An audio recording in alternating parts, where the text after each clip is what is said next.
So, ayan. Ngayon, paubos na yung ice drop natin sa ref. Kailangan natin gumawa ngayon. Kasi, para bukas. So, ito. Yung kailangan natin is ito yung mga cup. Mura lang itong nabibili, isang set, 16 pesos sa mga plastikan.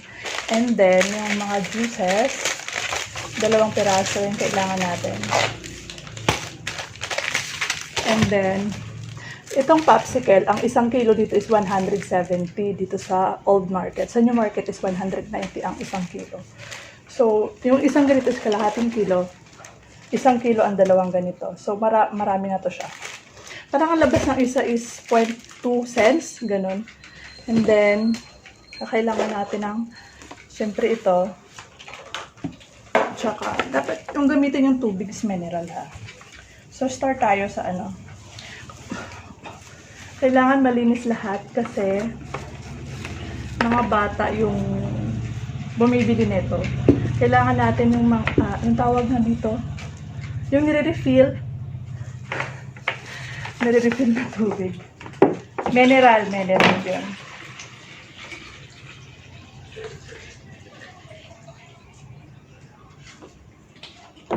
So, ayan.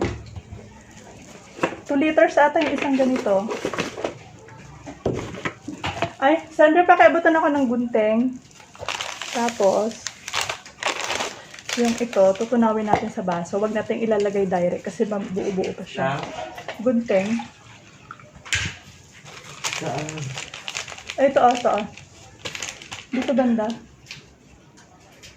Ayan. Ano ba ginagawa mo?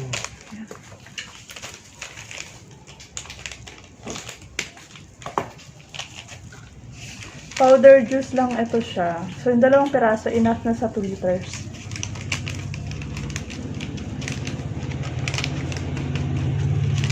Naliitan ko ata yung butas.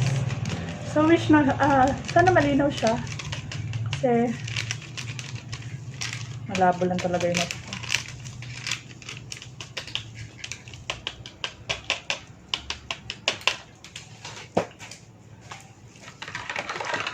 Nakaraan ko pa siya hindi magawa-gawa ng video.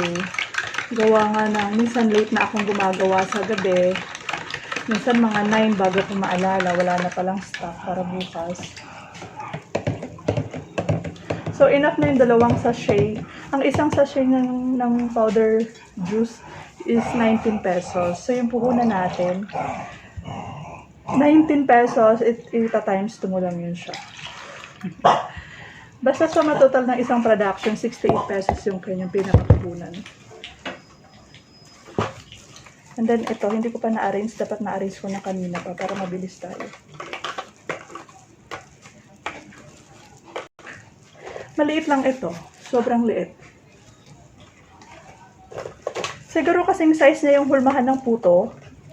Pero hindi ko pa na-try. I think pwede yun sa gawa ng puto. Yung tag-dodos ba yun?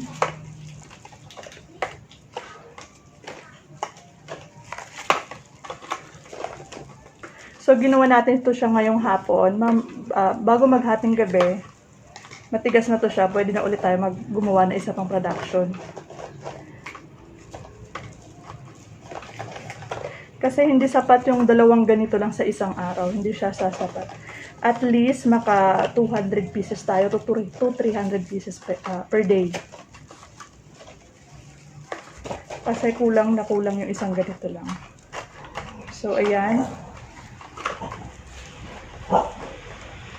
Same process dito sa isang bakante. Eto. Nagugasan ko na ito siya. Nasabon na rin. So, eto lang. Ita-transfer mo lang isa lang.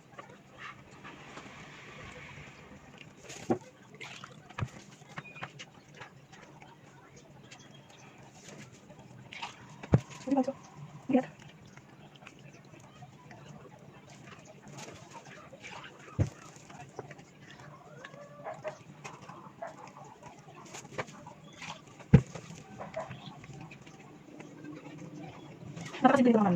Sobrang simple. Hindi ko kasi sa asibahan. Kasi walang load dito tayo. Yung parang ginagawa natin. Ito kasi yung Let's go.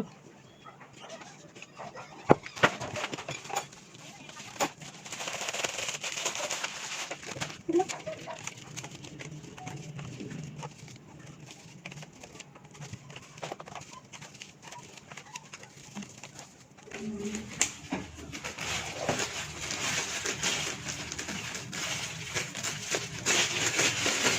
Okay, ganito lang po siya.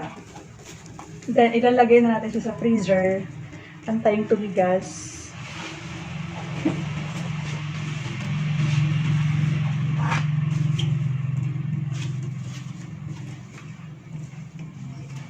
Mura lang itong binibenta. O, ayan.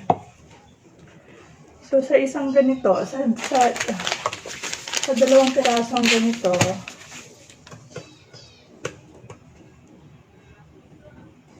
sa dalawang pirasong ganito, 66 na piraso yung magagawa natin.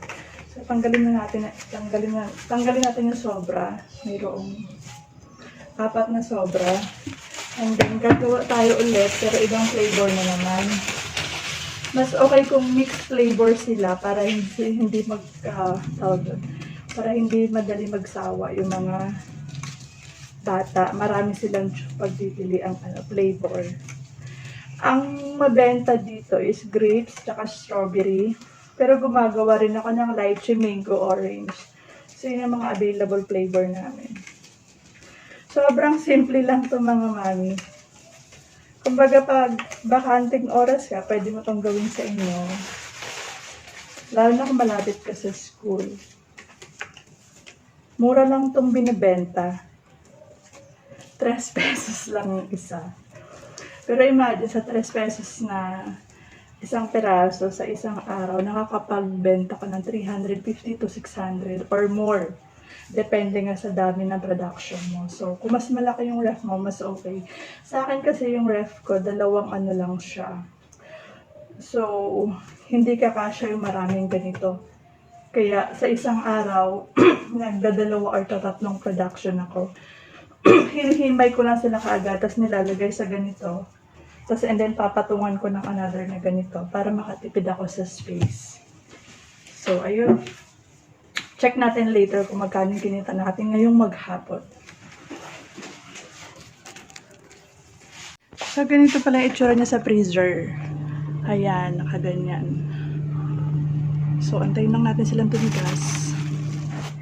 So, ngayon, kukunin natin lahat ng kita ng ice drop. Ngayong araw, alas 6 na rin naman, magsi-6 na rin ng hapon. So, ito siya. Nakuha ko na ibang barya kanina, pero may nagdagdag na naman. So, ngayon, i-final counting natin siya. Bawasan natin ito. Magtira lang tayo ng 20. And then, sa 30 piso. Nulog. Ayan, ito lang itira natin. Kaya ko siya hinihiwalay kasi may 5 piso nakakulay ng piso. So, minsan nagkakamali kami sa pagbarya. Buti na lang mababait yung estudyante, binabalik nila sa amin. So, kaya ngayon mas madali pagka ganito siya. So, tara, count natin. So, ayun, medyo nagmamadali ako kasi may lakad pa ako. Maraming pawis ko. Count natin yung kita natin sa ice drop ngayong araw. Ito siya lahat. Total magsi-6 na ng hapon. So, may bibili pa rin naman ilan, pero dito na tayo mag-focus. Bilangin natin sila. Sa ice drop lang to, walang halo, walang load, or walang kahit ano sa ice drop lang. So, 1, 2, 4, 6, 8, 10, 200, 2, 4, 240, 60, 80, 300. Okay, 300 na ito. 10, 20, 30, 40, 50, 60, 70, 80, 90, 100. So, 400, 10, 20, 30, 40, 50, 60, 70, 80, 85, 90, 500. So, 512 yung na-collect natin doon ngayon. So, yung kita natin ngayong araw, February 6, is 512 pesos. Maliban doon, may naiwan pa doon. At nabawasan ko to kaya binili ko ng pang merienda. So, 512 plus 10. It's 520 to. Naka 520 tayo ngayong araw sa ice trap. So, okay na yun. Okay na yun. Pang kuryente. Pang palego ko to eh. Kasi yung palego ko medyo malaki para yung kita sa laundry. Sa ibang expenses. Tapos yung ice trap para sa palego. And then yung kita sa bendo machine is para sa wifi. para hindi ako mahirapan sa mga expenses ko.